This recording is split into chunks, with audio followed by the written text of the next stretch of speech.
హజరత్ అబూ హురైరా రదియల్లాహు తఆలా అన్హు గారు తెలియజేస్తున్నారు, ప్రియ ప్రవక్త సల్లల్లాహు అలైహి వసల్లం గారు పలికారు, రమదాను నెల ప్రారంభం కాగానే స్వర్గపు ద్వారాలు తెరవబడతాయి. మరొక ఉల్లేఖనం ప్రకారం ఆకాశ ద్వారాలు తెరవబడతాయి. మరొక ఉల్లేఖనం ప్రకారం అల్లాహ్ యొక్క కారుణ్య ద్వారాలు తెరవబడతాయి. అల్లాహ్ తాలా మనల్ని కరుణించడానికి తన కారుణ్య ద్వారాలను తెరుస్తాడు. అల్లాహ్ తాలా మనల్ని కరుణించడానికి సిద్ధంగా ఉన్నాడు. మనం సిద్ధంగా ఉండాలి ఆ కారుణ్యాన్ని తీసుకోవడానికి, గ్రహించడానికి. మరొక రివాయత్ ప్రకారం ప్రియ ప్రవక్త సల్లల్లాహు అలైహి వసల్లం గారు తెలియజేస్తున్నారు, రంజాను నెల ప్రారంభం కాగానే స్వర్గ ద్వారాలు తెరవబడతాయి, నరక ద్వారాలు మూయబడతాయి, మరియు శైతానులకు సంఖ్యలు తొలగింపబడతాయి.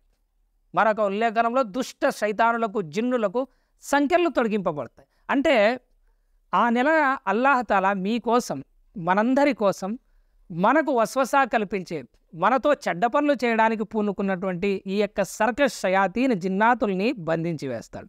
మన కోసం కారుణ్య ద్వారాలు తెరుస్తున్నాడు. మన కోసం నరకాగ్నిని మూసేస్తున్నాడు, నరకాన్ని మూసేస్తున్నాడు.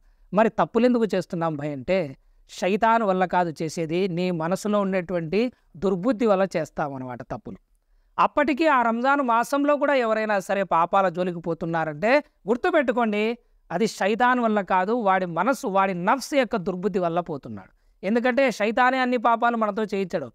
ఇక్కడ కూడా ఉంటుంది, మన నఫ్స్ మనల్ని చెడ్డ పనులకు చేయించడానికి పురిగొలుపుతూ ఉంటుంది. అందుకే అల్లాహ్ ఖురాన్లో తెలియజేస్తున్నాడు, ఓ ప్రవక్త, నువ్వు ఆ వ్యక్తిని చూసావా ఎవరైతే తన మనోవాంఛలను తన యొక్క దేవునిగా భావిస్తున్నాడో అని. కాబట్టి ఆ మాసంలో కూడా పాపాలు చేయడానికి పూనుకునే వాళ్ళు ఎవరంటే, తమ కోరికల్ని దేవుళ్ళుగా భావించేటువంటి వాళ్ళు మాత్రమే ఈ యొక్క పవిత్రమైనటువంటి మాసాన్ని కూడా నెగ్లెక్ట్ చేస్తూ అల్లాహ్ తఆలా మన్నింపును పక్కన పెట్టేసి పాపాలు చేయడానికి పూనుకుంటూ ఉంటారు. ఆ విషయం గుర్తుపెట్టుకోండి.